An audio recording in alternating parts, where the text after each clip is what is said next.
Good evening, ladies and gentlemen. Thank you for tuning in and joining us tonight. Before we start, I would like to say a big thank you to all our Malaysian frontliners for the great work that they are doing. My name is Didi, and I'm a professional conference organizer, or as we call ourselves, a PCO. My company is Medical Conference Partners, and we are hosting this webinar on behalf of Masios. Tonight's forum is on business events. Business events are trade shows, consumer shows, conferences, and corporate events. The people who work in this industry includes conference, exhibition, and event organizers, convention centers, industry vendors, and suppliers. Our ecosystem also includes destination management companies, tour and travel agents, and hotel. Over 600 delegates have registered for tonight's event. Oh, I'm sorry. The latest number I got was 748. You are hoteliers, event organizers, conference organizers, exhibition owners, venue operators, suppliers, tour and travel agents, and we also have government agencies from the tourism and hospitality industry. Welcome, everyone. We have joining us tonight as well students from universities who are taking degrees in hospitality and tourism and are probably wondering about future jobs in our industry. This outbreak has shattered the very essence of our businesses. Businesses that thrives on human interactions and social gatherings. Post-COVID-19, what will our industry look like? Will our faces be forever hidden behind masks? Today's webinar will focus on what our industries will look like post-COVID-19 and how we can work together to prepare for a new future. A few housekeeping notes before we start. I have prepared some questions to ask our panel of experts for us to pick at their brains and experience. At the same time, we want to hear from you, our audience, and the questions you have for our panel. So we have a ready mobile number at the bottom of our screen where you can WhatsApp your questions to us. We will try to cover as many of those questions tonight as possible. Again, the focus of our webinar is post-COVID-19. We will only be able to take questions that are related to that topic due to the factor of time.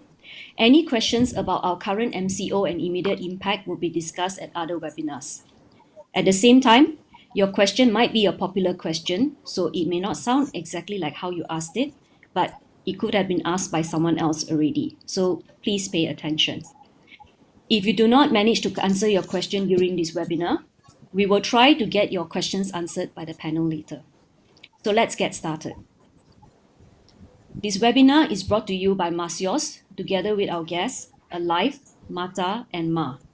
Our panel of experts tonight are Datuk Vincent Lim, President of Masios, which stands for Malaysian Association of Convention and Exhibition Organisers and Suppliers. Mr. Para Raja Gopal, Special Advisor of Alive, Arts, Live Festivals and Events Association. Mr. Muhammad Akil Muhammad Yusof, Deputy President of Malaysian Association of Tour and Travel Agents, and Mr. Muhammad Halim Marikan, Board Member of Malaysian Association of Hotels. They are key opinion leaders in their respective field, and we are honored to have them with us tonight. Right now, we are all on day 22 of MCO, and everyone is acutely aware of the impact on our business due to this pandemic. However, let's hear from each of them about the impact of the outbreak from a business events industry perspective. Datuk Vincent, would you like to start first and share with us a bit about the impact that this has had on the BE industry in Malaysia? Okay, thank you, Didi. Before I start on the questions one, I would like to take this opportunity to thank Masios COVID-19 task force. In fact, we formed a task force about 2-3 weeks ago, and also the moderator for tonight's sessions, Miss Didi Kwa, did a wonderful job, and her team, and also to Jeannie from Masios Secretariat and her team as well for organizing this very first Masios webinar on the post-COVID-19. In fact, we just launched this since yesterday, and surprisingly, really exceed our expectation. I just heard from Didi mention that we have about 780 audience is joining us for this webinar. Thank you so much for all your joining us. Now, usually, uh, this is the norm for most of the people having happy hour at this time at 9 p.m. If you back to the normal work days with your business associate. But during the MPO, we only can meet online. So I call this is like happy webinar hours. It's not happy hour, but I think happily we are enjoying this journey with all of you together. Okay, let me begin with the question one. I think clearly Didi did mention about what's BE all about. A business events means is a meeting, incentive, conventions, and exhibitions. We call it MICE. It's an important part driving the Malaysian's economy forwards. Uh, the event not only create a chain of positive financial impact of the exhibitions and the events organizer, professionals conference organizer (PCO), and venue operators as well as other industry partners or the whole ecosystem that include the stand contractor, event services provider, retail, F&B, logistic, hotelier, and inbound tour and etc. Just to share a little bit about what we have recorded for our survey.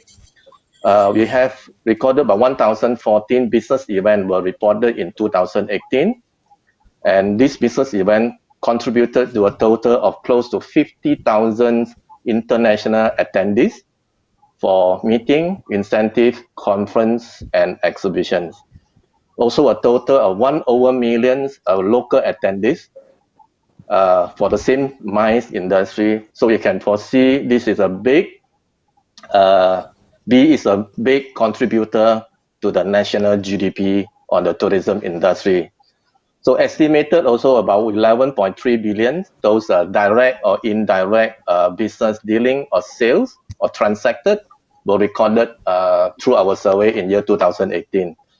And we foresee 2019 should be the positive figure.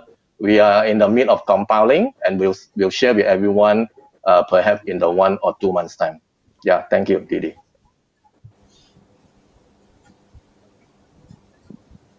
Thank you. Mr. Para, although business events is not the core business of Alive members, it is good for us to learn about the impact of the outbreak on your industry. Please share with us. Thank you, Didi. Hi, hope everyone is safe and sound at home. And I'd like to thank Dato' Vincent for inviting Alive to be part of this webinar. And as we all know that we are trying to learn new technology and new ways to be relevant at these unprecedented times. For the concert industry or live entertainment scene, we are equally impacted with what is going on, and because the very fact that social distancing is the biggest factor of this disease being spread easily in events. So we can't conduct our business as usual, and let's look at what kind of contribution actually events bring to the economy of Malaysia, or overall any economy around the world.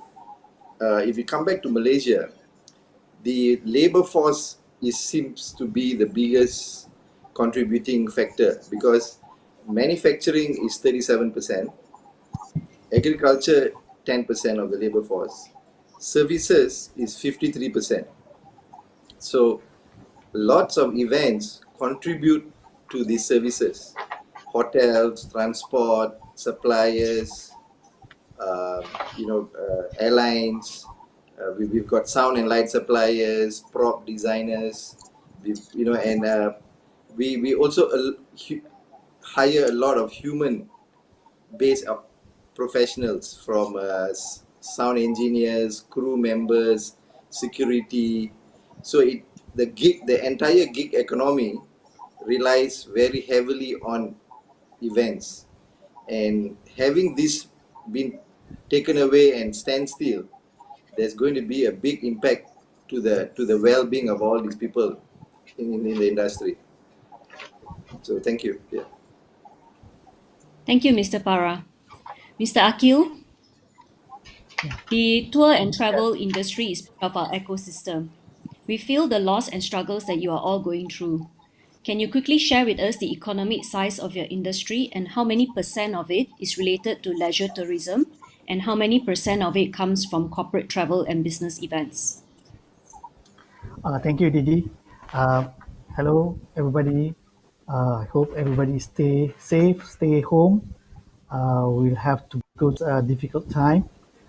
Anyway, back to the question. We feel the travel agent business size is more than slightly more than 4 billion ringgit a year, and at the same time also it is more leisure than more corporate basically, due to we are receiving a lot of tourists to come in Malaysia. When COVID-19 started to come in November, in December, some of our members doesn't really feel the effect yet. But the most dramatic time is actually when China began the lockdown.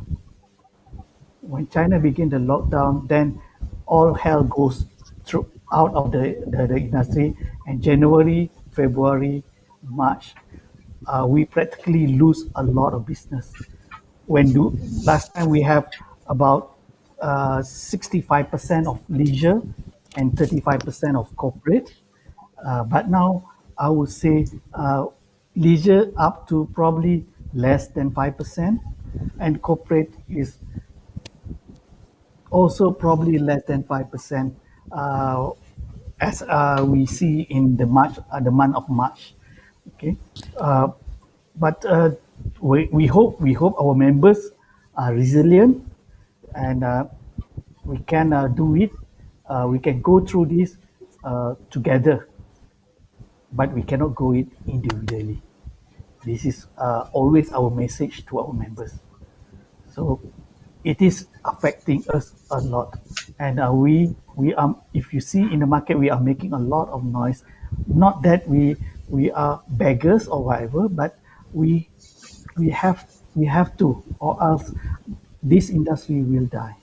This industry will vanish from the tourism line. You know? So I think that is what our view on the industry for business event. Thank you, Mr. Akil. Thank you very much for sharing, for your honest and very sincere sharing with us. Mr. Halim, your turn. How did the cancellations and postponements of business events impact on the hotels? Okay, thank you, Didi. Before I start, I'd like to thank Dr. Vincent Lim for organizing this webinar. And also, I'd like to welcome all those who are listening in this evening. I hope you are safe at home and practicing and exercising social distancing at the moment. Yeah. Okay. For the hotel industry, basically, we actually did a survey, quick survey, effective from January onwards and right up to March. Yeah. Basically, what we've seen, also bookings, forward bookings. Yeah. What we've done is we've done a calculation from March up to June. Okay, and that's based on the current MCO and the current global situation. As it stands, occupancy is below 25% and declining fast as well. Also, in terms of revenue, we are looking close or approximately 2.5 billion. 2.5 billion in terms of cancellation losses. Yeah, and that's up to June. Now, we don't foresee the situation to improve soon, and hence our members at the moment are actually now working out from June onwards up to at least September to calculate what the total loss impact, the impact to the industry. Yeah. I would like to take this opportunity also to thank the MAH Secretariat, our CEO, our board members, and all members who have provided us all this information so that we are able to bring this forward to the relevant authorities, the government, to indicate to them that how devastating this situation is. Yeah, thank you. Thank you, Mr. Halim. To sum it all up, I was listening to what everybody has mentioned, and I'm looking at the losses that has been mentioned and what I'm aware as well for business events. It looks like between the four associations here, our industry has lost a total of 8 billion ringgit just in the last few months, and we are only in the beginning of April. So it's a very sobering thought. Business events is definitely a significant contributor to the economy to the economies of all countries around the world. It provides employment to a large number of our citizens, and with the loss of jobs, it has impacted hugely on many people, a lot of the rakyat. So that brings me to my next question. I would like to ask for your personal opinion. How long do you think it would take for our industry to recover from the impact of this outbreak? Dato, would you like to share first? Yep. Thank you, Didi. I just want to add on, I missed this part on the BE industry cancellation and the postponement figure. Based on our survey as of mid of March, we've seen about 713 business event cancellations and 537 reported to be postponed. That also sum up to loss of income at 1.5 billion. This is a big, huge impact to us as of mid-March. And based on today, assume the number actually is already increased. We are still compiling this. Now, based on this number, I think the whole BE industry almost is on the shutdown mode. Totally stop. You can go for your happy hour now. Totally stop. And because at the moment you can't do anything, public health is more important. The country's border are closed. No international delegates can fly in or out, and no public events or public gathering are allowed during this MCO period, or even after MCO. Maybe I think they will still observe. So we are still very worried when the DG of MOH did mention, will consider to ban public events even though after lifted on the MCO. I hope that won't happen, or I think we got to do something in order to overcome these situations.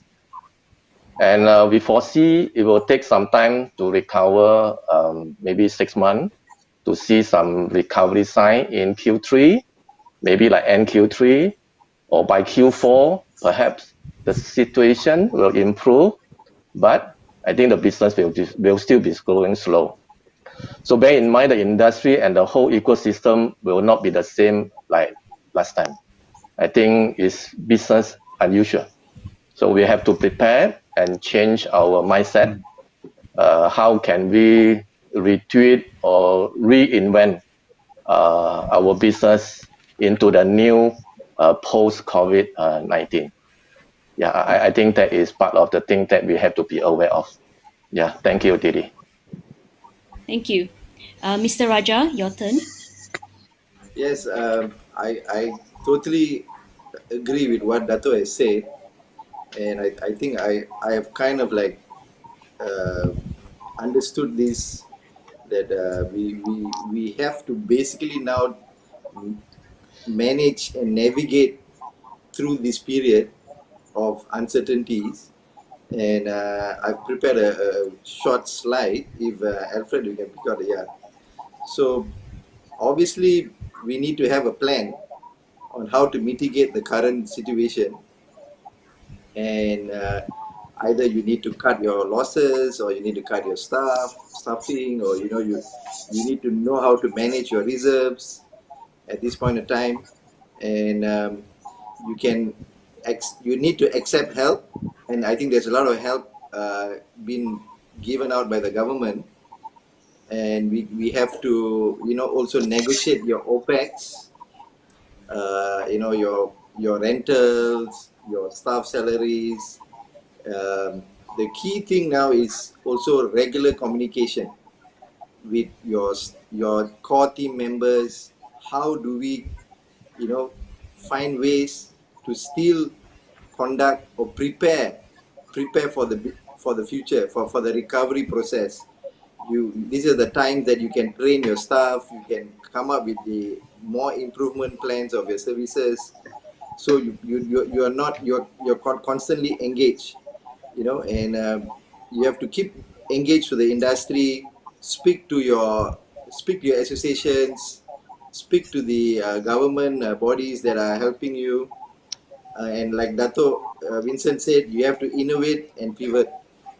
So these are the times where if you can find ways to start a different stream of revenues, you need to put your team together and see what are the resources you can use to start a new source of income.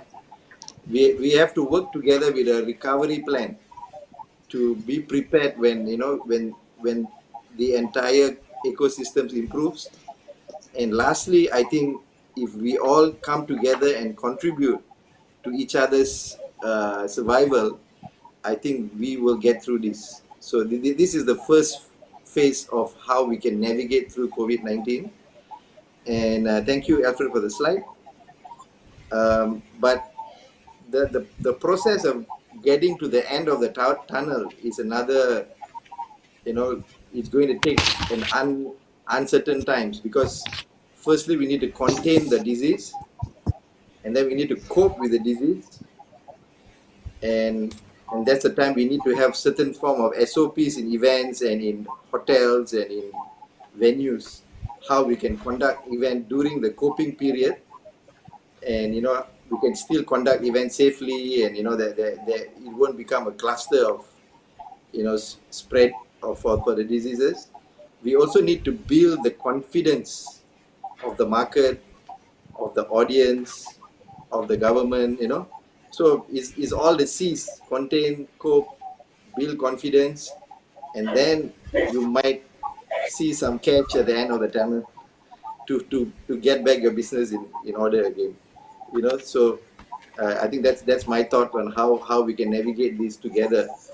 And we hopefully that this process will not take too long. We are also estimating the next 6 months, like maybe we'll be able to come back to business in October or November. Thank you.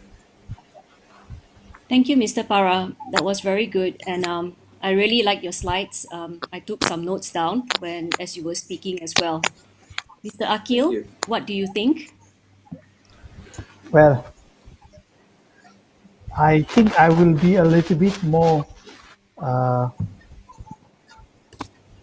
dramatic to some extent.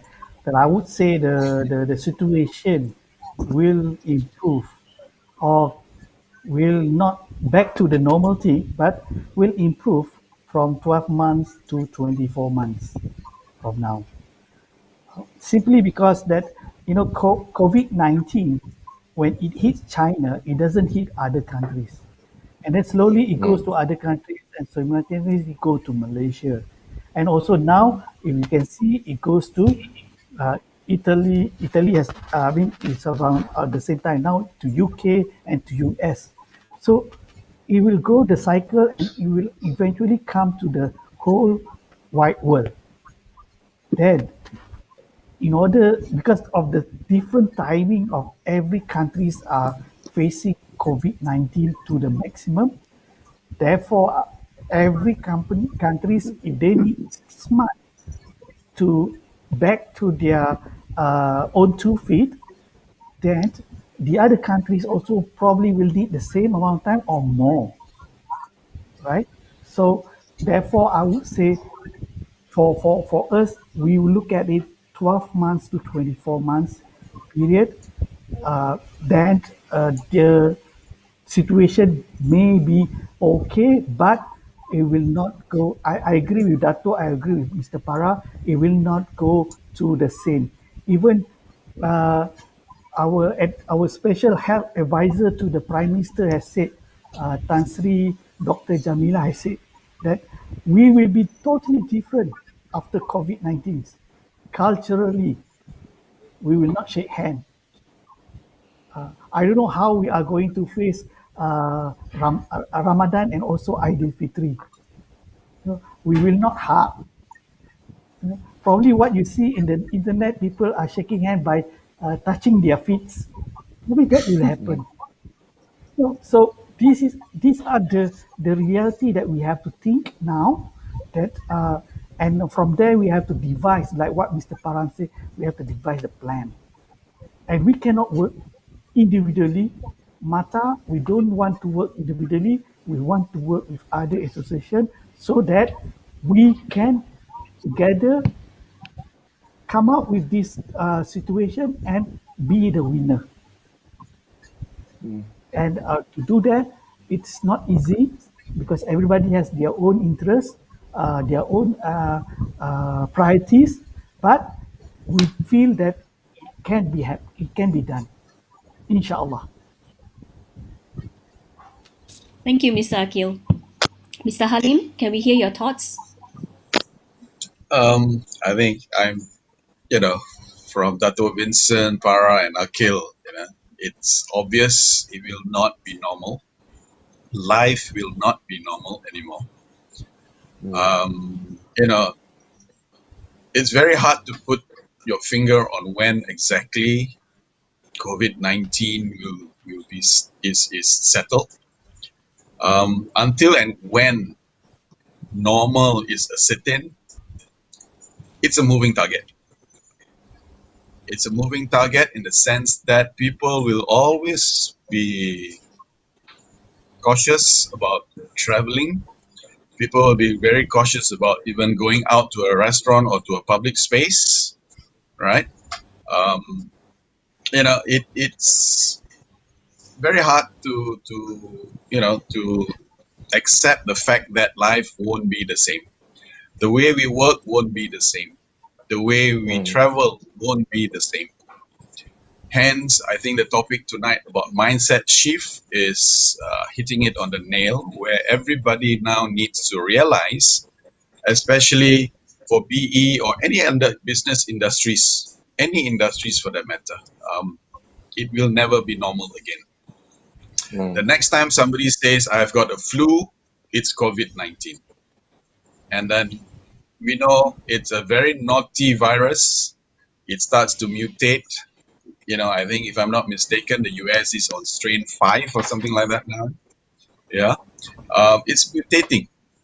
And it's very hard to accept the fact that the next time we do our work, we'll be from an office, right? I think what a lot of people have learned now is working at home or from home might be the way it is now. The way, for Akil to send contracts out or for Dato Vincent to want to try and negotiate a conference to come into Malaysia, it's all going to be very, very difficult. And hence, as how Para said that, we need to now look at a plan, find the right plan of how we're going to move forward. Yeah. SARS took us about 8 months to recover. Yeah. SARS, we didn't have people just dropping and dying, right? So it's a very, very serious situation whereby we need to put our mindset right and start changing the way we do business from now. Yeah. Thank you. Thank you, Mr. Halim. Some very, very sound advice we heard there from that question. It looks like we are here for the long haul. And while some industries may be able to recover fast, for the travel and hospitality industry, definitely it will take a longer time to return. Okay. Our next question will be very interesting. Here, I'm asking you to look into your magic crystal balls and tell us what you think the future of our industry will look like post-COVID. What are some of the changes that we think that our respective industry will take post-COVID-19? Datuk, would you like to start again? Okay, thank you, Didi. I foresee, I think after the MCO lifted, assume somewhere May or whatever, I think we don't have to straight away jump to organize our own events because we have to be very cautious and follow what guideline from MOH. And also we assume maybe the next, after lifted, the next 3 months, that you have to be cautious and take one step at a time to observe the situation.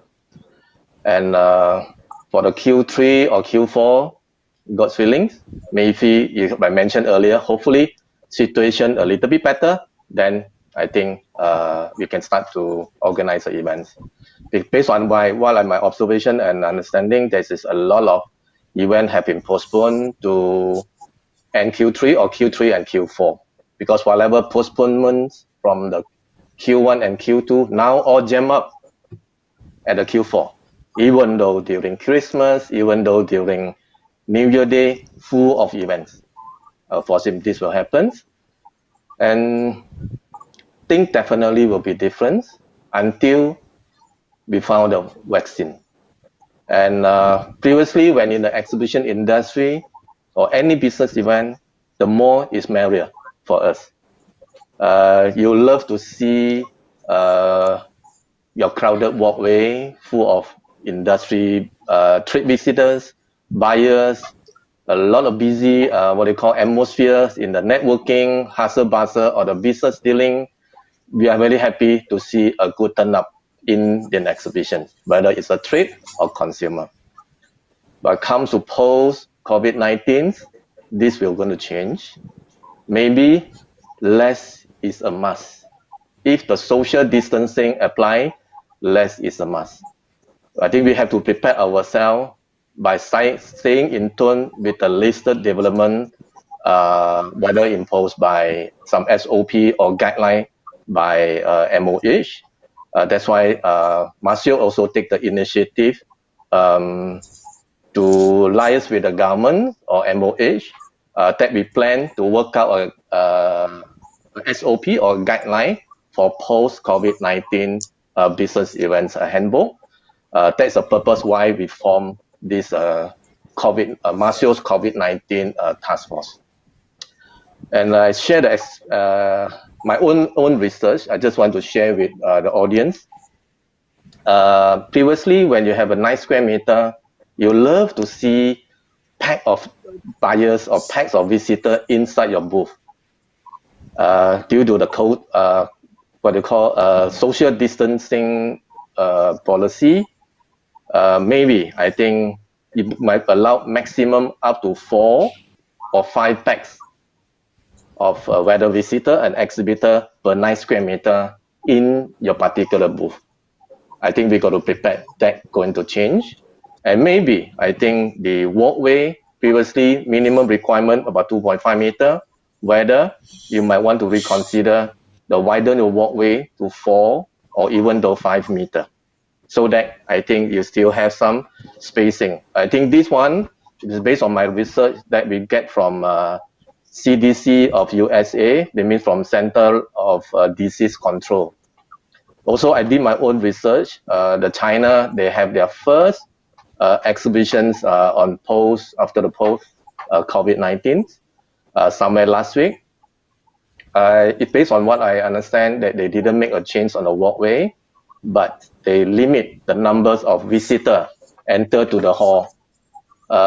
Visitor need to like pre-register based on per day a certain numbers of visitor only allowed in the hall. I think this is a different scenario, no longer crowded, packed, shoulder touch shoulder, so that kind of scenario.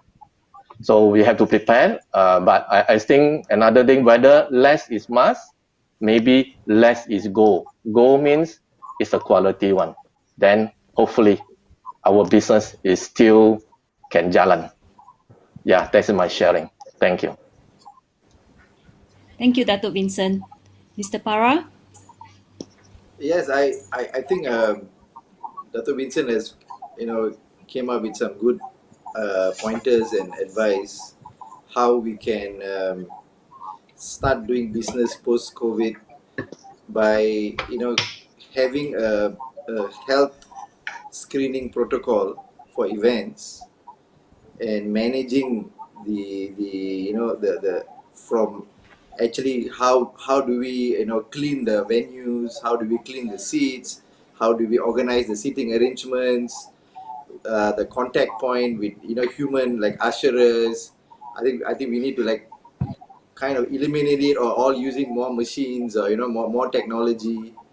And I think data collection has become a very important factor now, because we need to find everybody who is now basically infected or non-infected. So I think there's a lot of technology, tracking technology, that need to be kind of all put together to actually present to the authorities and also the public, and this is the only way we can actually mitigate our business and come back to business sooner.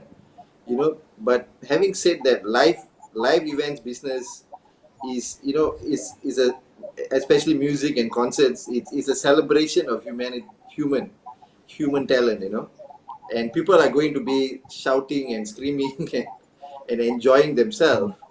So it'll be quite restrictive to have a mask on, and so there's a lot of culture change that we need to bring about if we don't find the vaccine sooner, or so it's a lot of moving pieces for us. But like what Dato said, that like all the other industry need to come in first and start moving, and then our business, especially live events, concerts, it's down on the non-essential, non lower than the non-essential part of it. So it will take a while for us, for concerts to come back in the scale that we usually do. But we can start off doing smaller events, 250 packs, comedy shows, so, and we can organize it with all the protocols there. So these are some of the ideas we are working together with our members and partners and all that. So hopefully we be able to convince the authorities that we can conduct an event safely. Thank you. Thank you, Mr. Para. Mr. Akil, may we hear from you? Thank you, Didi. Can I have my slide on? Well, ladies and gentlemen, this is what I feel post-COVID-19 is going to portray. You look at the tourism and leisure, we are the last and we are the biggest potential loser, being away from the turning point, which is oil and gas. And you can see here, basically aviation is also close to us and automotive is also close to us. These are the two segments that also going to help tourism, are part of tourism and leisure segment. So post-COVID, what I can say is that we are the biggest loser. And you look at now, which is already showing the medical supplies, food processing and retail, personal health care, and even IT.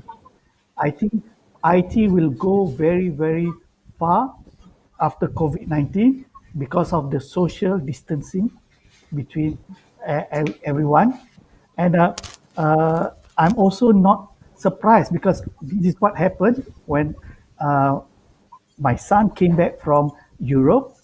We have passengers who wear the special uniform, the PPE, the PPE that is used by the frontliners. They wear that on board of the plane. And also, when we talk about social distancing, aviation, how do airline wants to to to segregate the seat?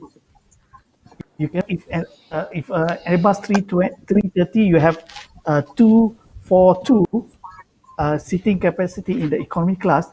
So now probably you have only one person to sit in the two chairs of every two chairs. So they will carry less. And what does it mean? It means that to travel it will cost you more money. This will happen, this will be a scenario until the confidence, like what Mr. Raj said, so the confidence level increase, then people will go back to the normality. That's why I was in the beginning saying that it takes about 12 to 24 months to go back, probably not 100% the same thing that we have pre-COVID-19, but at least we are coming to the nearest that we do. And mind you, tourism was the second income contributor for Malaysia, right? And what happens after COVID-19? We are the last. We are not the second, we are not the third, but we are the last. So this is the difficult thing for us to swallow, but this what we feel is going to happen, and that's why Mata we want the government to realize this and to give their best support to us. We are the industry that is going to be affected most. Hotels, travel agents, convention centers, and so on and so forth. Thank you. Thank you, Mr. Akil. Mr. Halim? Okay. After listening to the three panels, yes, it is going to be very, very tough. Yeah, it's going to be very tough, but not totally impossible. I think we need to reach out now to all partners. Yeah, in this case for BE, business events. As how Mr. Akil says, the impact on travelers is going to take 12 to 24 months. How do we manage, or how do we do a huge conference or exhibition and we have to control the number of people entering the venue? Normally, exhibitions might be a week. Do we extend it to 10 days in order to meet up with the demand of those people who wants to visit? We as hoteliers, and also Mr. Akil, even Dato Vincent, we go to trade shows which used to be 3 to 4 days, which are now cut down to 2 days. And it's all because of costs. The increase in costs. When there's an increase in cost, there's a reduction in participants, right?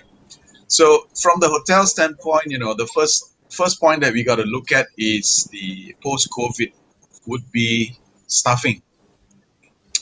To date, there has been 3 categories of staffing for the industry that has taken place. One is those who are still working, those that are on partial pay, and those who are on unpaid or who are away on leave.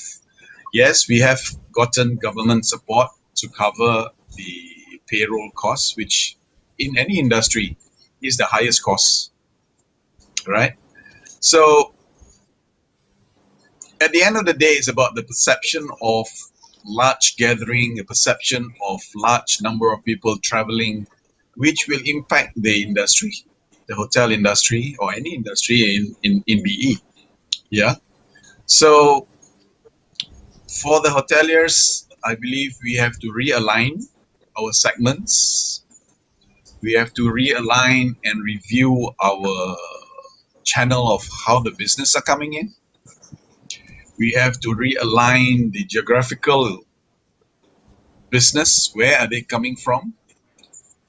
When we had SARS, we were looking at domestic for at least 6 months, and then we opened up to regional travel 2 months after and so forth, before we started looking at long haul. And even with long haul, there are a lot of skeptical travelers who say that is it safe to come to Malaysia? Is it safe to come to Southeast Asia? So Tourism Malaysia and Ministry of Tourism has come forward and said that there are some strategies that have put in place, mainly starting again with domestic market, you know. So this may help the hoteliers, this may help the rooms being filled up, this may help the restaurants being occupied with the seats being occupied.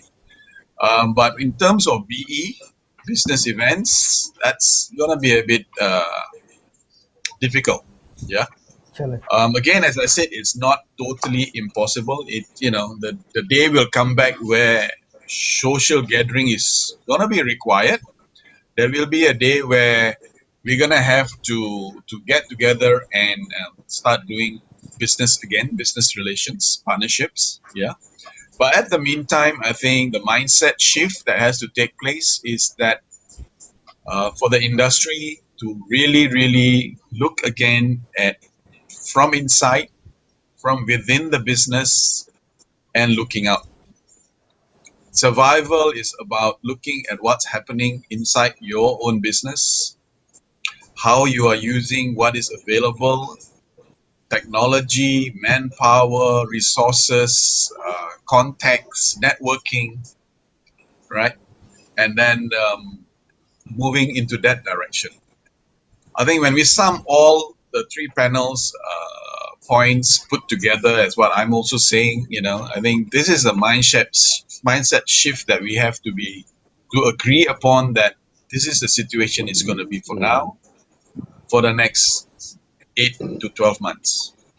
So my advice, the way I look at things, is realign your segments, realign your channels of business, realign the type of business that you're going to come with or you're going to get, and then look from within, looking out to improve your business. Yeah, thank you, Didi. Thank you to our four panel speakers. It sounds like we actually have a lot of work to do. In fact, it's not really a break for our industry. During the MCO time, I'm sure many of us are actually having a lot of sleepless nights thinking about our business, how to pivot it, and how to reform the businesses. So all the advice that you shared there, very useful. And I hope that a lot of our viewers tonight will take a lot of notes and have something to work with. We'll come to the next question. And we have actually been receiving a whole lot of questions that are coming in. The questions are coming in nonstop. It's good. Where it's good to know that these questions are coming in. And actually, for our viewers, a lot of the questions you're asking us, we will be covering as we go along. So please be patient. Your question or the topic that you're asking about will come up. Okay, so we are answering questions from the audience in between the questions that I'm repeating right now. Okay, someone asked, how do we come together as an industry to overcome this challenging period? Perhaps for this question, we would like to ask Mr. Halim first, and then followed by Mr. Akil, then Mr. Para, and finally Dato' Vincent. Well, thank you, Didi. I think the first step is we cannot be greedy. Let's be honest to ourselves that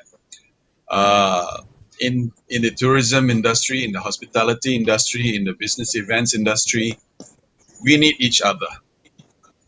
We need to sit down together and come to a point and agree to say that it's everybody's business. The pie is there, and we need to share this pie equally. I mean, at the end of the day, when we talk about BE businesses where there's mice involved, Dato' Vincent's team, or even yourself, Didi, your company would go and meet up with the travel agent. You go and meet up with, Para's team to get the entertainers. You'll talk to us hoteliers. You'll talk to the airlines to try and bring in 3, 4, 5,000 people to move them into a city like Kuala Lumpur or Malaysia, even for Kuching or Sabah. Everywhere there's a convention center. And there's still convention centers being built in Malaysia, right? So we need to share that pie. We need to be able to compromise with with the stakeholders on. You cannot have everything. We need to have some. You need to have some. Let's split this up and let's be fair to everybody. It needs to be a fair playing game, a fair playing field whereby you are able to now work together, sit down and say, this is what I need. Dato Vincent or somebody from the MICE or what do you call it, the travel agent, wholesalers, Akil, they might go and they try to bid for a conference to come to Malaysia.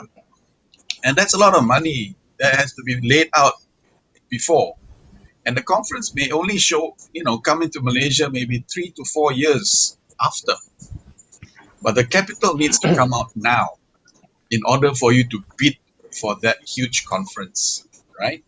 So we need to be fair and we need to go to the PCOs or the DMCs and say that, okay, I'm willing to give so many room and this is the specific rates I can offer, right? And they should be able to know that I can accommodate 4,000 people, right? They should be able to know that Mata, through the ground handling, is able to provide me the coaches.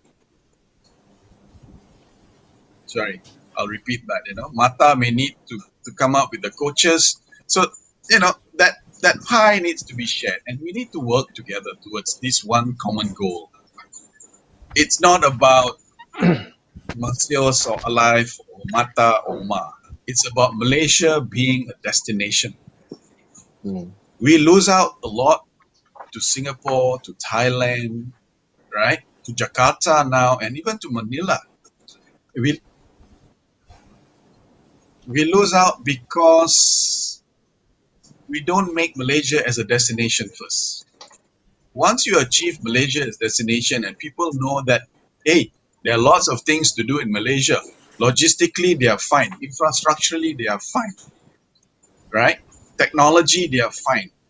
Accommodation, we've got all level of accommodation, 3, 4, 5, right? They have choices. So moving forward, this is what we need to do. Yeah, working together, jointly, one common goal, making Malaysia a destination first before we move into talking about your business, my business. Yeah, hope that answers the question. Thank you. Thank you. Oh, it's really good, and I'm a lot of hope in there in that message as well. Mr. Akil? Yes. Thank you, Didi. I I totally agree with Mr. Halim. In order for us to bring in the tourists back, that we need to work together. I remember those days when Tan Sri Abdul Kadir, Sheikh Abdul Kadir, he was the tourism minister. We opened up India market. We were losing big time with Singapore during that time. Singapore was having about 27 flights a week. We are only having about 9 flights a week. So Singapore has 3 times flights a week. So what we did that we went there, we worked hard, we go to 7 cities in 10 days, hard marketing, hard canvassing, and hard trying to gain the momentum back to our country. But there are another factor that we have to look at, which is COVID-19. The social distancing is quite dominant. The fact, you see, I would say probably people will come. There will not be staying 2% in a room or 3% in a room in order to cut costs. Probably everybody will stay single. Okay, so that is one of the things that is going to increase the cost. The other thing that I mentioned just now is the flight. Well, last time airlines are enjoying with 80% load factor, 90% load factor during peak period, but during post COVID-19, it will be probably 50% or 40%. So they have to find out a way how to reduce further their cost at the same time, not to increase too much, or else you will put people off. Okay. The other thing that I would say is that the government, the private sector have to be a same team. The same team. We have to work together. Okay. This can be done in terms of domestic tourism. How can we do that? A lot of our companies has contributed to HRDF. Right? When HRDF, they have the funds. So HRDF funds is to do training and make this training mandatory only in Malaysia for the next 1 year. Do not allow anybody to do the training overseas. Use all the local content, the local expertise, the local teachers, or the local person who are knowledgeable. Use them, and then use the travel agent. Use the hotel, 3, 4, or 5 star hotel. Use the conference hall. Everything we do it domestically. If you are afraid to travel, then if you are staying in KL, go by land, right? That way, I think it will help the industry to to survive in the beginning, before we can go further away to attract the international event to come in. I mean, we would like to see the international event to come in immediately after Malaysia is certified COVID-19 free, right? But the main thing is that whether the social distancing is still a mandatory during that time. It's very, very difficult to imagine this kind of thing. So I feel in order to, what Mata feel is that basically we echo what Mr. Halim from MAS saying, that we have to work together as a team, and government also have to be our team. Government cannot see us as the enemy or the people who are making a lot of problem to them. No, no, no. Please, this is a crisis. We have to sit down together and engage more, and make sure that we come out as a winner. And that is easy said than done.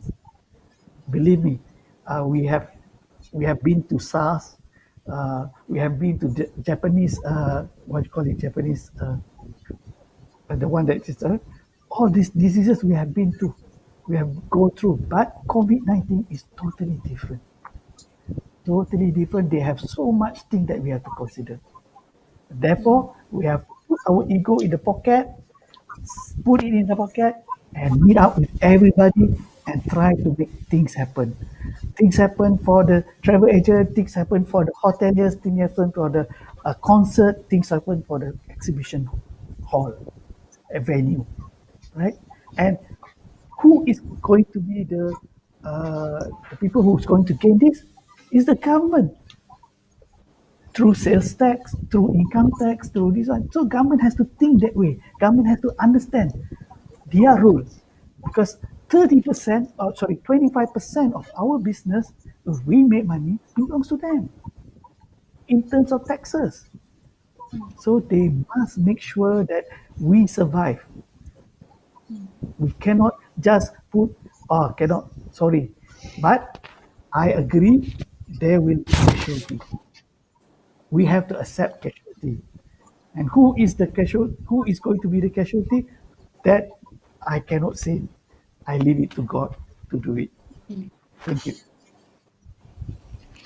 Thank you, Mr. Akil. That was a very strong and compelling proposition that you put out there. And I hope that our government is listening as well, because as you rightly pointed out, they are part of the team. Mr. Para, we'd like to hear from you next.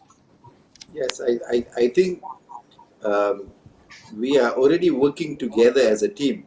I mean, this webinar is already a statement that we are working together. The industries come together as the frontline medical people are trying to save lives. We are here trying to save. We are the frontliners trying to save our industry. So I think there's, from the stories that Akil and Halim was telling us, I think there's some incredible stories, and we are very resilient throughout all the chapters of all the diseases that we've gone through. I believe that if we have the personalities in the industry, we have the incredible characters like Dato Vincent and all that. I don't see we failing to come back from this. I think we like what we have to do now is work together and with one common goal without now the priority, like what Encik Halim said, is Malaysia. If we put that common goal together and work together towards it, we all will come out of this. Thank you. Thank you, Mr. Farah. Dato'? Thank you, Didi.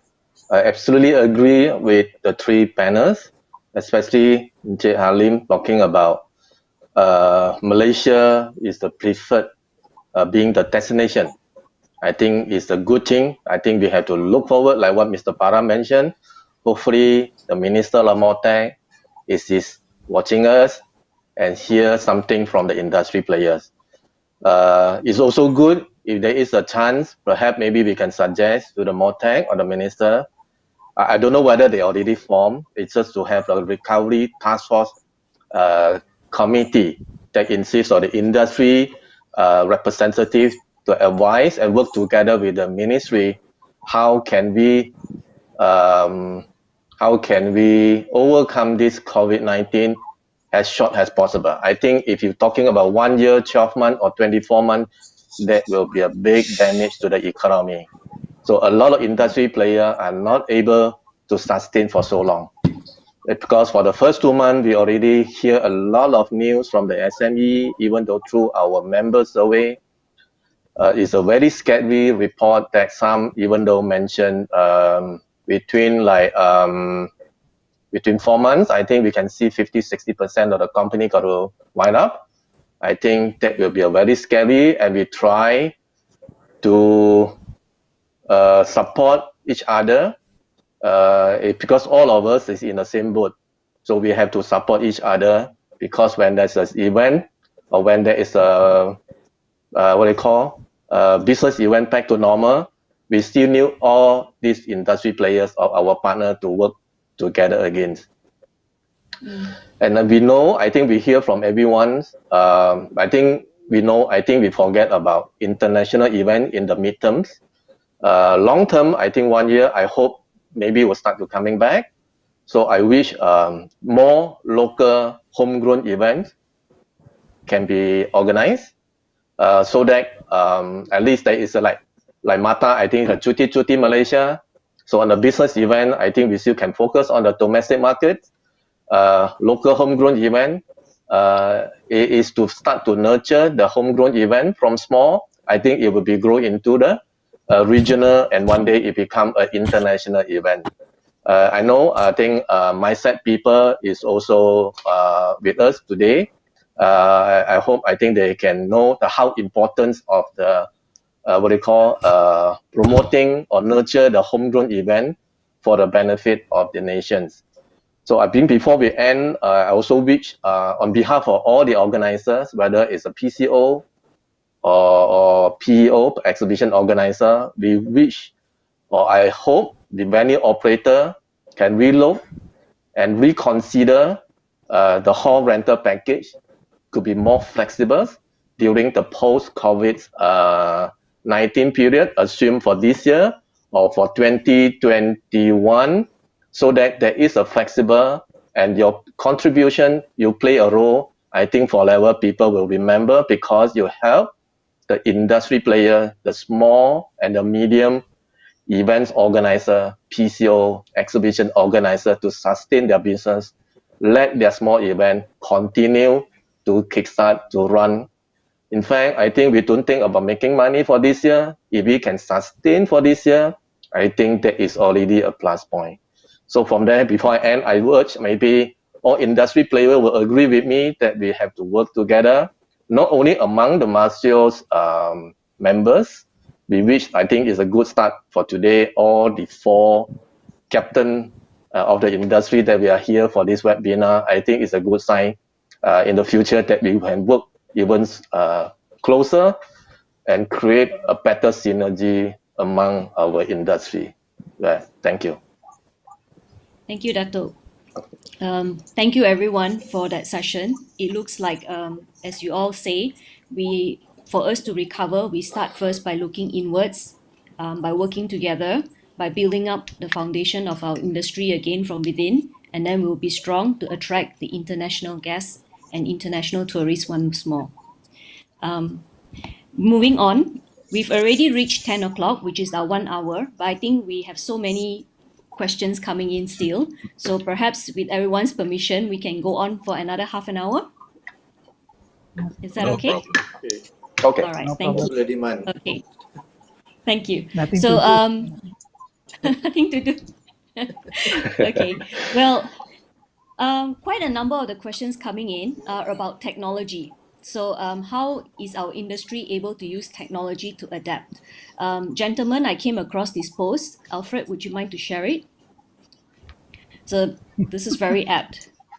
Who led the transformation of your company, digital transformation of your company? Okay, Alfred, can we go back to our screen, please? Thank you. So, perhaps I'll ask, would anyone like to tackle this question first? Okay, I start first. I don't, Okay. yeah. Okay. I think technology at the moment, I think, display a very important role for everyone.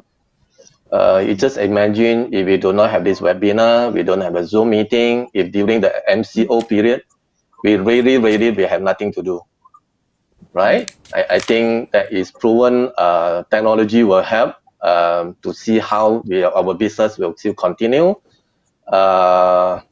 And a lot of people are still talking in like industry, all talking about whether the virtual exhibitions, whether it's the online exhibition, and how to digitize your business event so that you still stay active. And because of the younger generation, earlier that we taught, because of their more IT savvy, but I think because of the because of the COVID-19, this become a very important tool for us to reinvent our business event. In short, I think to reinvent into this business tool is a must for me, I think, whether it's a mid-term or for long-term into the business. Because I remember I attended one CEO summit in Shanghai in 2018, was invited as a panelist. You remember someone is presenting, is talking about the exhibition 2.0. Seems, I think, because of this COVID-19, it will help the industry to achieve the exhibition 2.0 faster. I think we foresee whether that is fortunate or unfortunately, but I think it's unavoidable. It's already must. Like I just wanted to share, like human body, you have, if not mistaken, I think you got 200. Assume it's 250 pieces of bone. With the modern technology, there is 251 pieces of bones. Another pieces is whether it's your laptop or it's your mobile phone. It's always attached with you. So with that, thank you very much. Thank you, Dato'. Yeah. Mr. Para, would you like to go next? Yeah. I think not everything negative came out of COVID. I think COVID has, got us to think out of the box, got us out of the comfort zone, got us together to think a solution where we have to use technology at this point in time. So, technology is how we're going to reshape and re-innovate our business. For the live events, we've been doing a lot of streaming concerts already before, but now it's going to look like people are going to expand it and find ways to monetize it as well. And so it's part of and parcel of how we have to adapt and also find ways to improve our business through technology. So we all as a company need to have a team, or we or the leaders of your business need to lead this quite seriously not only during a crisis, but throughout your business. So we'll be ready for the next crisis, you know. So I think that's the key taking from what I can share with the viewers and the panel. Thank you. Thank you. Thank you, Ms. Para. Mr. Akil. Well, for Mata, we are doing something about technology, and I think COVID-19 will make us to accelerate our intention to have our own platform for our members. Actually, we have just launched it last year, and I feel that we did not get a lot of good support, but out of this COVID-19, I'm sure now, Maho, Makios, Ali, Alive, and all other association or industry which is relevant to tourism, we definitely want to work together to make sure that our platform, which is we build it for our members, it can work, it can help to bring back the business that we lost during COVID-19. Uh, and technology is also the answer to the future of the business in tourism and also probably in other industry. Yeah. So we have to embrace, even though I am not really well versed in technology, but what Mr. Para said to me this morning, I have to embrace it. So whether you like it or not, whether you are 20 years old company, owner of a 20 years company or 30 years old company or 5 years old company or even 1 years old company, technology is the answer in travel industry. And technology does really works and it does really bring the business. So the fastest way to earn your dollar and cent is also through technology. So what to do? We have to embrace. We have to what uh, orang tua-tua cakap, tidur makan dengan teknologi. Thank you. Thank you. That's a new hashtag for me to learn. Tidur makan dengan technology. That's a good one. Thank you, Mr. Akil. Mr. Halim, we would like to hear from you. Okay, I believe I have a slide for this one with regards to technology. Yeah, thank you. Thank you.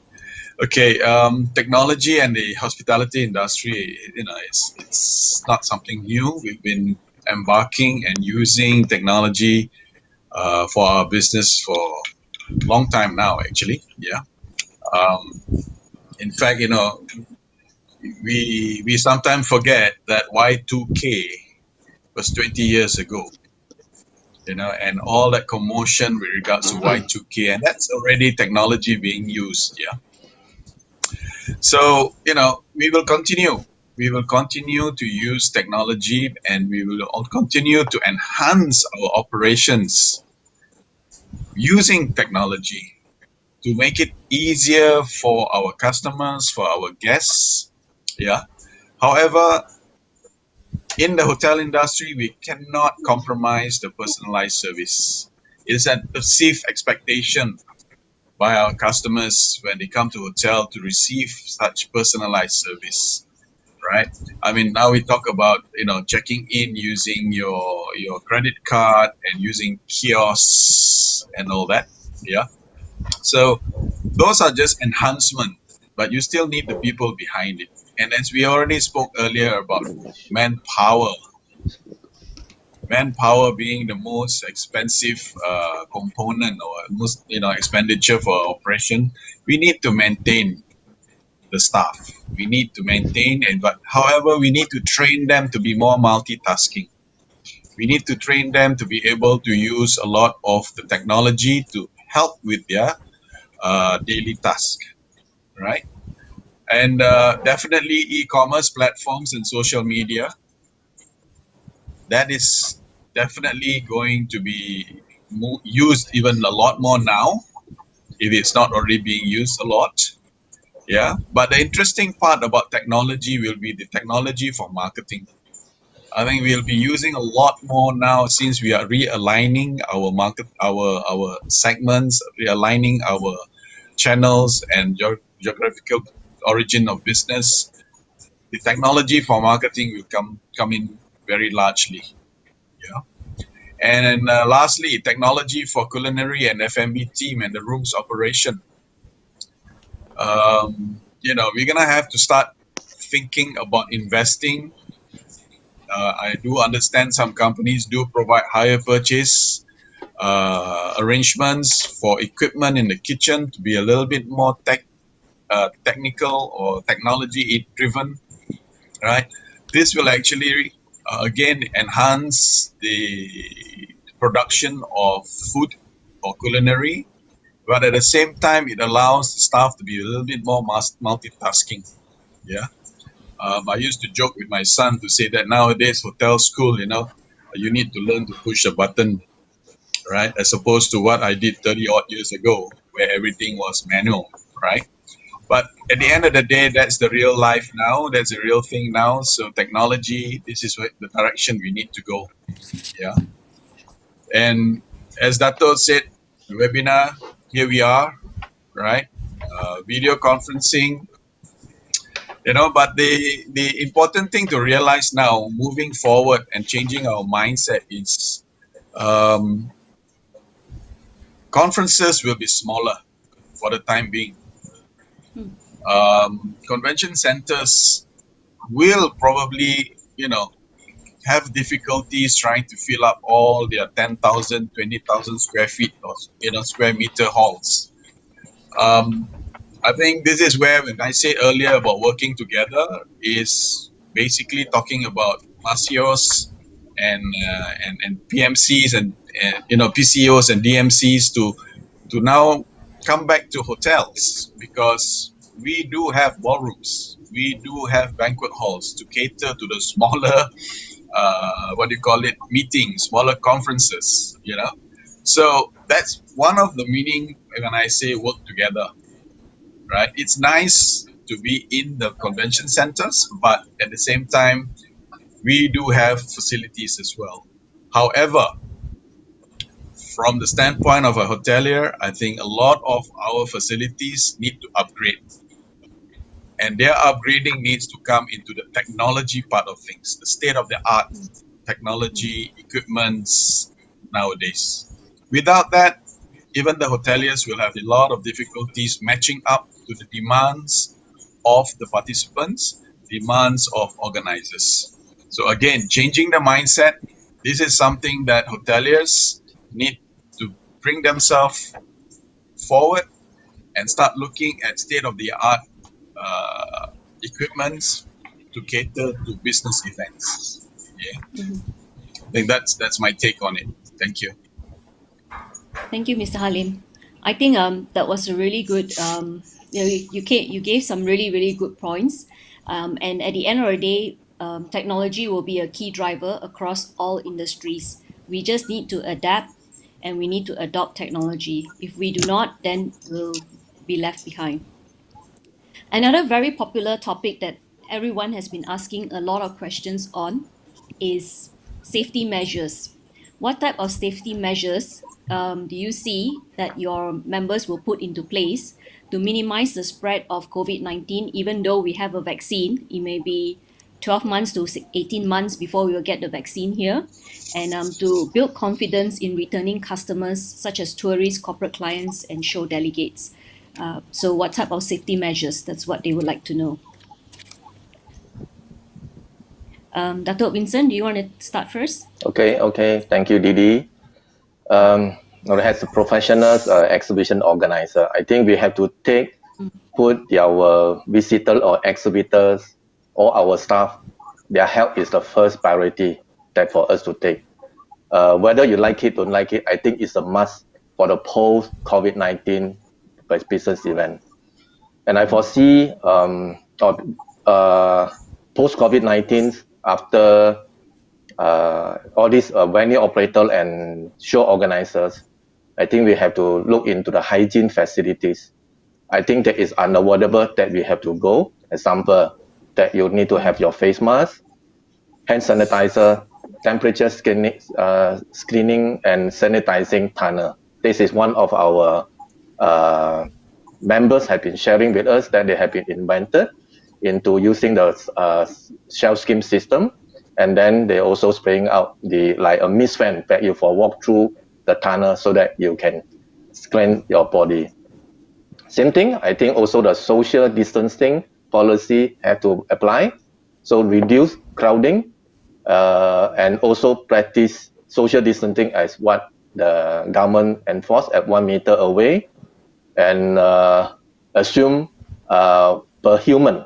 I think this is only my internal research together with my team. Per human, assume is about 4 square meter, left and right, front and back, that you require 4 square meter per visitors. If you are taking, let's say, 10,000 square meter, 10,000 square meter means like assume Hall 1 to Hall 5 of Kuala Lumpur Convention Center. So between the 10,000 square meter, that means maximum you might want only allow 2,500 visitors enter to the hall at one time. This is just only my own assumptions. And no more shake hand. You just imagine when you're doing business, you no more handshake, no high five when they sign the contract. And all this, I think we got to slowly adapt into this kind of new business practice. Even though like registration, those were the day I think you like to see people are queuing at your registration counter because of the social distancing policy. I think you have to be innovative. I think try to avoid that kind of queuing. Even though it's underwater, I think you still need to put a box or guide the distance. And a lot of changes are happening after or post COVID-19. So we just have to prepare ourselves, mindset change. Just want to share with you all, I think Jakarta yesterday just announced the Gojek. I think everyone know Gojek is like a motorbike taxi. Because of the COVID-19, the Gojek services no longer allowed to carry passengers. Now Gojek become like another only food delivery service allowed. So you can imagine, I think a lot of things will be changed into the exhibitions or into the conference. So I think we put our stakeholder, delegates, exhibitor, visitor of their health is a number one criteria. I think we can do something for that. Thank you. Thank you, Dr. Vincent. Mr. Para? I think Dr. Vincent covered most of the key health screening at the venues, and I think usually it was security screening before for events. So now there's another layer which is health screening. There also talks about actually testing people for COVID-19 before they enter the venue. So these are the measures that people are talking about around, and we on our side we are already sending out surveys to our ticket buyers and our fans who usually come for concerts and all that, is how do they see themselves going to events in the next 6 months? What kind of behavioral changes that they can adapt to? So we are coming back to, we are putting back these questions to the public, so we will understand them better, so we will be better prepared when we are designing the SOPs and how we can because the only thing that we can fight this with is human behavior now. Social distancing, cleanliness, and this is the only weapons we have now to fight this disease.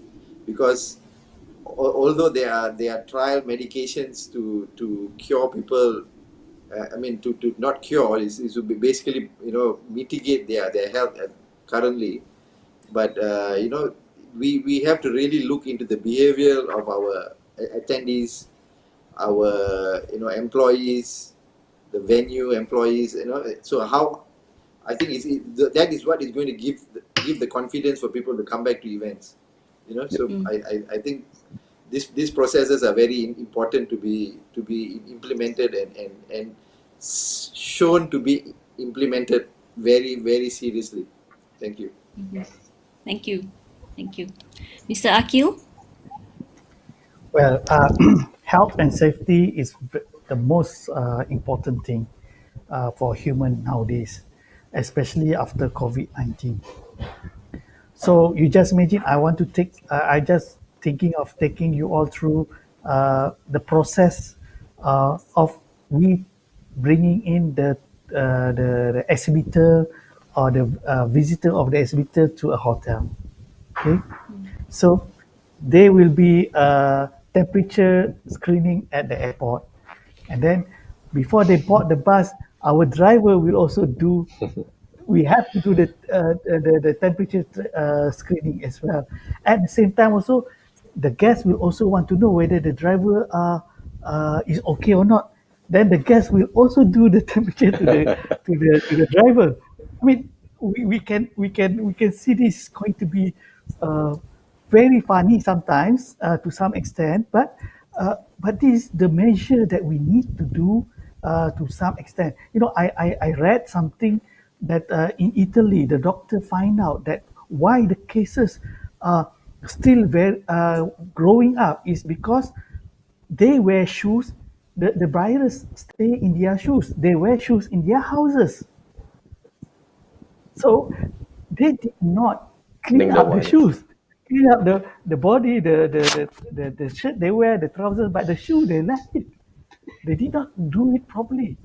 So that's why the virus spread easily in Italy. So what does it mean? It means that if we really value the safety and the health of our visitor and exhibitors, we have to do way beyond our imagination that what we are doing now. We have to do something like what I said, the driver of the bus also you need to do. And then social distancing in the bus, probably 4 seat, one person. If a bus with 40 seats, you can only carry 10 people. So what does it mean? It means more trips have to be done, to go to the exhibition center, and what will happen? More cost will happen. More cost will incur to do Yes. this. So this is the small things that I see that the industry has to understand as a whole. That's why, in order for us to be a team player, yes, Dato, you are right. You will tell your Makios members that try to reduce the price so that we can attract them. The same goes with Alif, Mr. Para, your artists. Probably they cannot earn as much as what they do because all these savings actually will come and throw into the expenditure that they will spend on safety, on health screening, and all the other Exactly. things that required after COVID-19. So this, I don't know how much is it going to be, but something very interesting for us to discover. And Yeah. I think our Ministry of Health is looking into it, is learning how to do this. And I think sooner or later we will know what we need to do and how we want to do it. And mind you, probably if we were to do this, we may be the example country in the whole world. Then that will increase the confidence of the visitor, international especially, that they know that they can do the conferencing, the exhibition in Malaysia because we are very detailed in our health screening, in the safety of the exhibitor. Thank you. Thank you. Thank you, Mr. Akil. Mr. Halim, we'd like to hear your wise Okay. words. I do have a slide for this, Didi. Yeah. Okay. Yep. Um, Even during the pre-pandemic situation, our hotels have started with stringent sanitization practices for both staff, guests, and also to the suppliers and vendors. Yeah, I think what we have to realize now is that how Previously, we were doing businesses when the suppliers deliver the items to the loading bay, the receiving guy receives it, and then he takes it to the storeroom or sends it to the department directly. As how we are doing with our own groceries nowadays at home, we will have to sanitize these items. We will have to leave it outside for a period of time in order for the virus which may be coming into contact with these items to disappear. And only then we will be delivering these items to the store or to the departments. So that by itself, has already changed the way we are normally doing things. Yeah. We talk about sanitization of the staff, and guests, but I think as we know, there are a lot of ways how the virus can come in contact with us. As Mr. Akil say, in Italy, they realized it was actually the shoes that they were wearing indoors. So these are areas that the hotels will have to start practicing as well. Apart from the fact of daily sanitization of rooms, public areas, yeah, those are all the things that is currently being done. There will be an increase in this area of care for our guests, our staff. Yeah. But one very major and important thing that, as the association has discussed, and currently we are looking into this in depth, is actually reviewing our SOPs and policies to address matters that concern safety and security. We are encouraging hotels which has got an OSHA committee or a hygiene department to review all their current SOPs and policies and start implementing and enforcing it. Yeah, it's about education at the end of the day. We need to instill proper hygiene and sanitization exercises with our staff, even with our guests. Um, Many hotels have foreign workers. In fact, not only our industry, many other industries have foreign workers. It could be the security guards and all that. Education for these people is very, very important about hygiene, about how they used to just spit on the floor or whatsoever. Yeah, I won't go into details with that, but all these are potential issues that can cause the virus to spread, right? At the same time, frequent monitoring of staff who may show signs of illness, to have them immediately checked up, and if quarantine is required or if they need to go home. A lot of staff in the past or even currently, if they have a slight fever, if they have flu, they still come to work. I think again the education needs to be applied here, whereby they need to understand that if you are not well, you need to go to the doctor. Yeah, that also applies to the management. They need to also understand that your staff may be having a slight flu. They need to be going to the doctor, and the doctor may give them an MC. So again, multitasking comes into play, whereby you should be able to operate should somebody needs to go or be relieved for a medical situation. Yeah. And lastly, when we look at daily sanitization of rooms and public areas, restaurants, um, as I mentioned earlier, currently gloves, chef's hats, are the requirements. But nowadays, I think we're gonna have to include the mask for all culinary workers in order for them to be able to be, to make sure that hygiene and the safety of food handling is done. Um, Training companies who are conducting food handling courses need to also review their SOPs or the training materials that they're providing to make sure that they cover this sort of topic, especially about sanitization and hygiene. Yeah. So I think this is the way moving forward, shifting the mindset of employees. If employees are able to conduct this, then they should also be able to share this with customers. And that is where the perceived confidence will come back in if we are all able to do this, right? So I think this is something that changing the mind or shifting the mind is important with regards to post-COVID. Thank you. Thank you.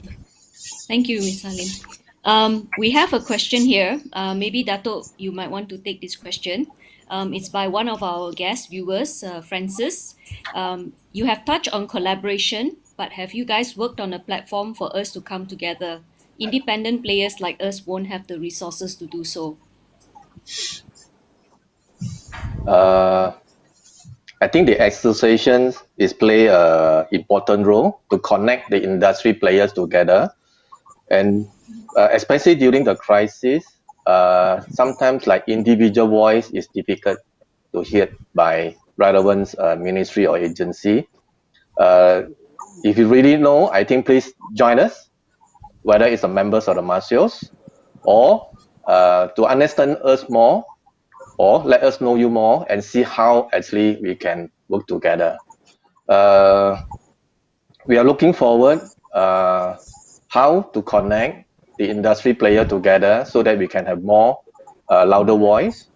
At the same time, also we also want to work closely with the relevant bee industry associations in Malaysia.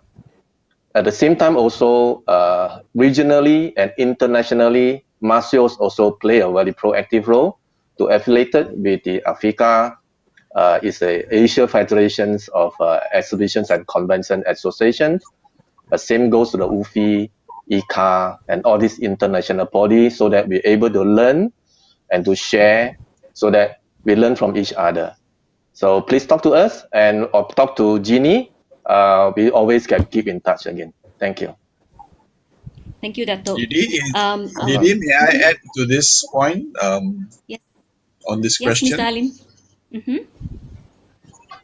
The floor is yours. It comes back to technology, right, Dato? Yes.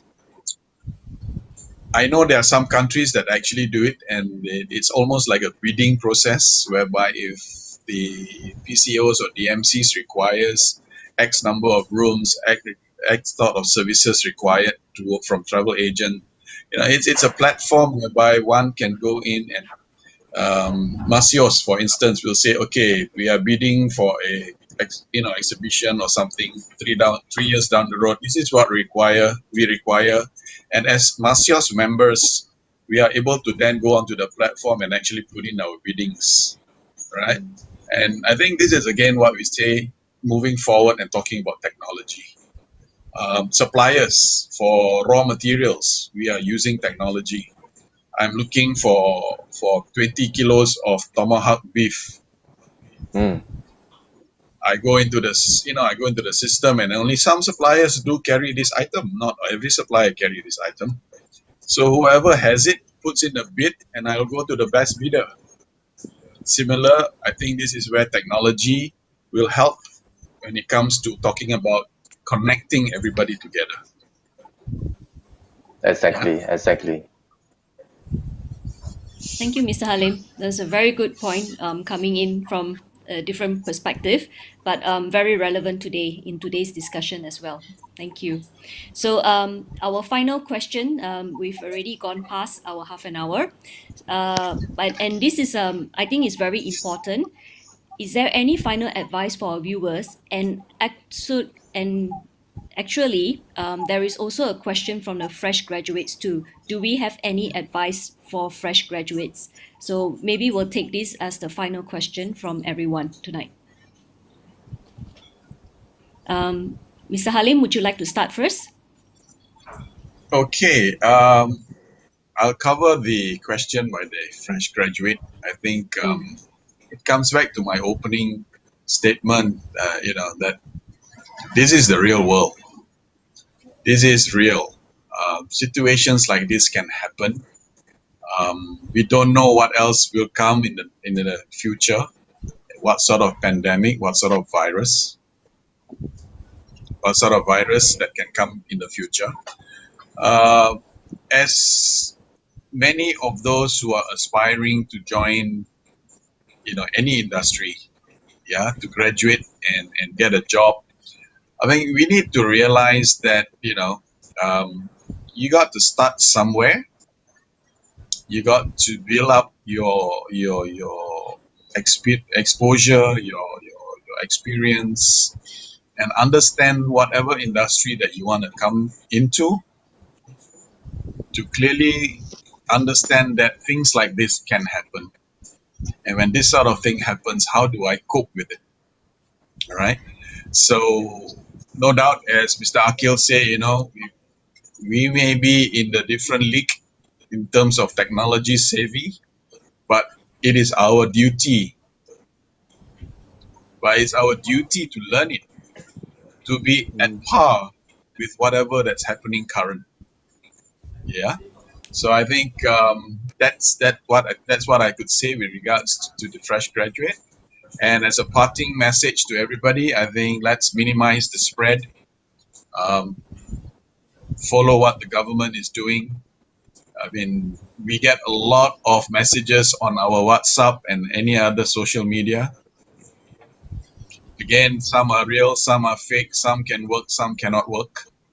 So at the end of the day, I think we need to use our own judgment and our own common sense to just contain the spread and reduce the curves. Hope life come back as possible. Yeah, thank you. Thank you. Mr. Akil? Well, whatever comes down will always comes up back. Whatever comes down, whatever loss, there's always an opportunity in between. So it's up to each and every one of us to see that opportunity, to seize that opportunity, and to use it to the benefit of uh, individuals or a group as a collective thing. So you as a fresh graduate, do not see this as a lah teruk lah, I in the wrong cause, all these things. No, please, no. You should not surrender before you go to the battle. What you should do is that use this and find the light at the end of the tunnel. Find the opportunity at the end of the working experience. I am sure, and I believe this industry is, even though it's free by by the nature, but still people like to travel. People wants to travel. People needs to travel. So therefore, the request and the interest and the requirement is always there. Only it's up to you. You have to portray, you have to do, you have to be innovative, and you have to use your initiative to ensure that you can excel in the industry. Do not just be a listener, a follower, but be a leader. Not many people can be a leader, but I don't think that it is not possible for you. It is possible. Okay, go for it, and go for it. Thank you. Thank you, Mr. Akil. Mr. Para, any words of wisdom? Yeah, I think every generation, they are opposed with unprecedented challenges in their lifetime, I think. And as a fresh graduate at this point in time, you might look at it and say that, oh, why in this point in time I'm facing this, but if you have coped and managed to get through this, the rest of the journey will be a lot more easier for you. So use this as an opportunity to learn, because learning is a lifelong process. So with this challenge is not only is just for you or us, or is going through every single human being in the world that's facing the same challenge now. I think Malaysia, I think we are coping quite well with a lot of other countries that I think we can see our health frontliners are doing quite a good job, and we are quite blessed that that the death rates are not so great like the other countries in Europe and all that. So with every human being facing the same challenge, and we are uniting together to fight the same enemy, it's impossible for us to lose this battle. I think humanity is one of the greatest strength that we need to now come together and be and save the world that we all are living in now and facing. So that's my final words for today. Thank you. Thank you, Mr. Farah. Thank you. Dato', would you like to wrap up? Okay, thank you, Didi. Alfred, could you please share my slide? Now, this is just my one slide. Just want to share with everyone. I think y'all can read. Life is not always perfect, and there is always a possibility for a problem right now. But the problem is not the end. But it depends how you see, like what Mr. Akil say, that and Mr. Para also did mention. If you break your pencil into two, the other one I think is also another piece of pencil. You can sharpen it, and then now you got two pencils.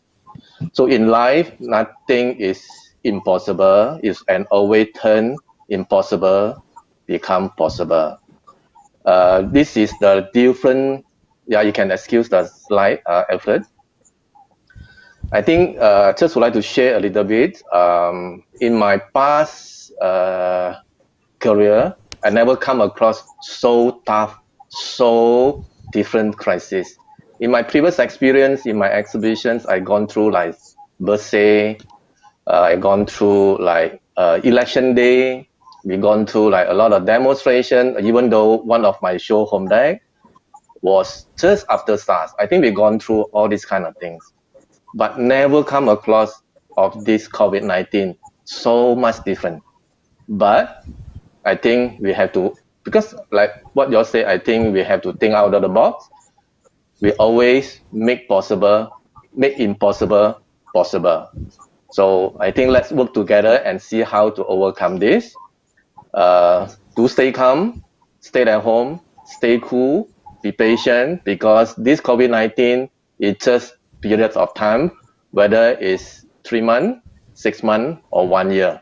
Time will come back to the normal life. Prepare ourselves for the next new beginning and when the economy bounces back. First thing is to sustain the company and be prepared for the next economy to bounce back. And I wish all of you good health and stay safe. I think that is the take-up point, because at this moment, sometimes don't force yourself if this is not the real time for you to go. In Chinese say, Cantonese is say like what, 天时地利人和. I think it means you don't have the, maybe Didi, you know how to explain. It is not the time for you to invest. It's not the time for you to do. You don't have the luck. You don't have the timing. And this is not the good time. Maybe you might want to pause for a while and wait and go back. And then you start again your new beginning, a new journey. Yeah, thank you. Thank you, Dato'. Thank you, Didi. Thank you. And with that, I would like to thank our 4 experts and a big thank you to all our viewers for spending your precious evening with us. We hope this webinar has given you new ideas to work with. To survive this period in history, we need to change our mindset. As entrepreneurs and people with entrepreneurial mindset, we will find solutions and visions to adapt to any new future. Please look out for future webinars by Masios. If you have any ideas or topics you would like our next webinar to cover, do share it with us on our WhatsApp number within the next hour. As an industry, let's stay united, support our Ministry of Health in their efforts, and change our own mindset. With that, stay home, stay safe, and stay healthy. Thank you and good night. Thank you. Thank Thank you. you. Bye. Bye. Night. Thank you, Halim. Thank you, Akil and Para. Didi, Thank you. good job. Take Thank care. Thank you. Bye. Thank you very Bye. much. Bye. Thank you, in house, Didi. Thank you, Mr. Akil. Thank you.